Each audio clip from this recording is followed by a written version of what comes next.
వైద్య అర్హతలు లేని వారు వైద్యం అందిస్తే కఠిన చర్యలు తప్పవని AP medical council chairman doctor Srihari Rao హెచ్చరించారు. ఏపీ రాష్ట్ర ఇండియన్ మెడికల్ అసోసియేషన్ మరియు ఏపీ మెడికల్ కౌన్సిల్ సంయుక్త ఆధ్వర్యంలో నంద్యాల ఐఎంఏ నిర్వహణలో ఆదివారం స్థానిక సౌజన్య కన్వెన్షన్ హాల్ నందు ఒకరోజు ప్రాంతీయ విద్యా వైజ్ఞానిక సదస్సు ఆదివారం జరిగింది.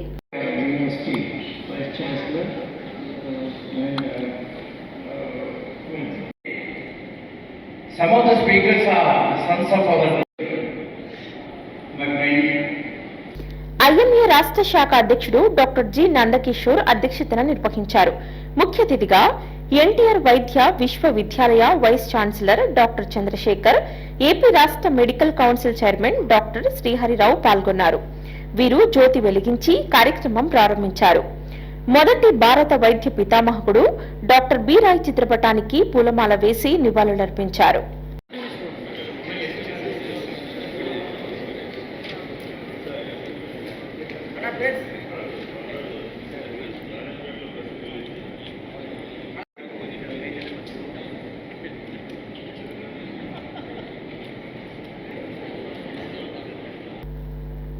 విశ్వవిద్యాలయ వైస్ ఛాన్సలర్ డాక్టర్ చంద్రశేఖర్ మాట్లాడుతూ వైద్య రంగంలో వస్తున్న నూతన పరిమాణాలపై నిత్యం అవగాహన పెంచుకోవాలని సూచించారు.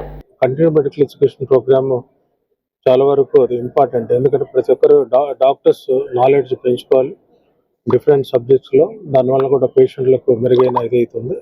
తర్వాత ఏపీ మెడికల్ కౌన్సిల్ కూడా ప్రతిష్టాత్మకంగా ప్రతి 5 years కూడా 30 credit hours AP MC chairman Srihari గారు కూడా వచ్చారు. ముఖ్యంగా నంద్యాల బ్రాంచ్కి డాక్టర్ మసూదన్ గారు is my 1 year senior. He has become president of IMA branch Nandyal. AP రాష్ట్ర medical council chairman doctor Sriharirao మాట్లాడుతూ వైద్య అర్హత లేని వారు వైద్యం అందిస్తే కఠిన చర్యలు తప్పవని హెచ్చరించారు. ప్రతి వైద్యుడు 5 సంవత్సరాలకు ఒకసారి మెడికల్ రిజిస్ట్రేషన్ రెన్యువల్ చేసుకోవాలని సూచించారు. వైద్యుడు వైద్య విద్యా కార్యక్రమాలకు హాజరు కావటం తప్పనిసరిగా పేర్కొన్నారు.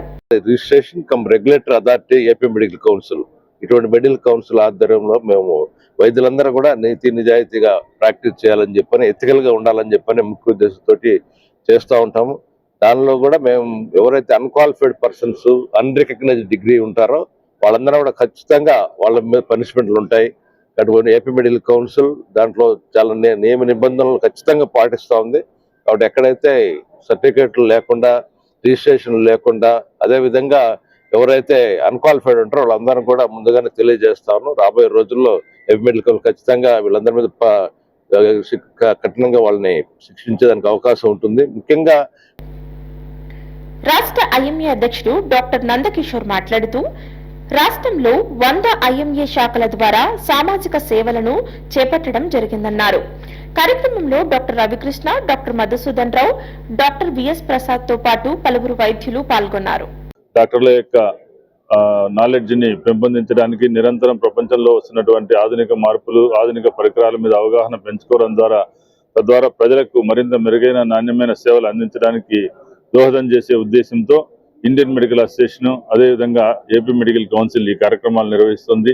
దాదాపు 4 జిల్లాలు ప్లస్ రాయలసీమ జిల్లాలు, నెల్లూరు జిల్లాల నుండి 700 మంది రిజిస్ట్రేషన్ చేసుకుని ప్రతినిధులుగా ఈ సదస్సుకు హాజరవుతున్నారు.